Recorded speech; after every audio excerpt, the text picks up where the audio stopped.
दाढी नसतील तर तुम्हाला माहित आहे खंडीनं लेकरा पैदा करत राहिलो असतो नवऱ्याने भाकरी करून खाऊ घालत राहिलो असतो पहिले आमचा काही इतिहास नव्हता माझी माय मला एक दिवस सांगे म्हणे माय म्हणे माझी सासू माझा सासरा लवकर मेला माय म्हणे हो नाही तर माझ्या सासूला आधी तू लेकरं झाले असते म्हणे आपलं किती कुठे उमर काय म्हणे 21 होते म्हणे म्हटलं 21 दादा भाकरी जास्त म्हटलं 21 माय 2 लेकरात आम्ही भागड्या म्हशी होतो म्हटलं त्या सासूला 21 झाली तरी दंड पिकव सन्ना आलीस त्या सासूचं अजूनही म्हटलं का होतच होते सावी विचार करा तुम्ही अशी लेकरं पैदा करावं लागले आम्हाला खंडीवर पेंडी पण आज बाबासाहेबांच्या पुण्याईने आमची बाई ड्युटीवर जाते तिथून फोन करते अहो पियाचे पप्पा मला थोडा वेळ होणार आहे 2-3 चपात्या टाकून घ्यान काय पियाचे पप्पा 2-3 चपात्या टाकतात पियाच्या मम्मीची वाटी बघत बसते हा जमाना फक्त आणि फक्त सावित्री माईमुळे आमच्या जीवनामध्ये आला बा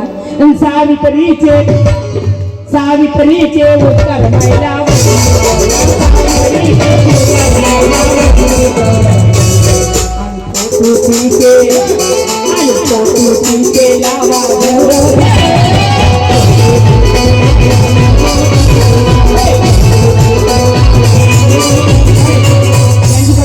आवाज चांगला नेऊन आला पुण्याचा काळातली मुलीची शाळा तुम्हाला माहित आहे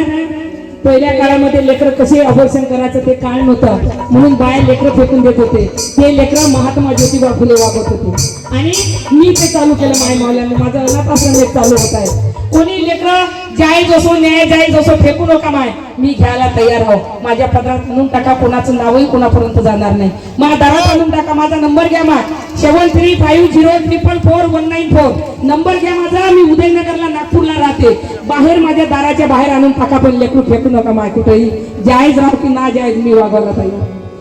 पुण्यात काढली मुलीची शाळा मास्तर मेडन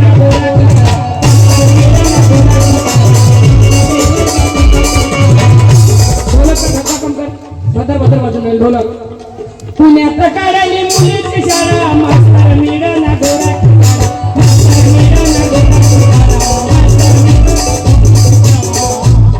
ती शिक्षिक पहिली झाली भूमी बहिणी ती शिक्षिक पहिली झाली भूमी बहिणी तिचे लावा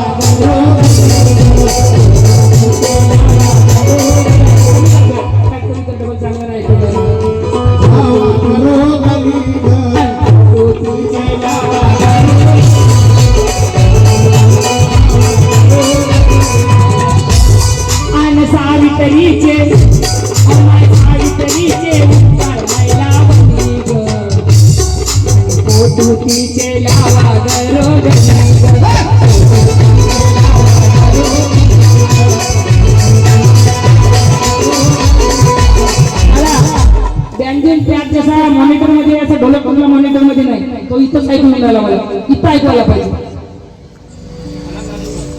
बँजू आणि पॅड जसं ऐकून राहिला कारण इलेक्ट्रॉनिक सामान आहे हे खबर टाक त्याच्यामध्ये सुंदरशी रमाई सादर करणार आहे बाकी पैसे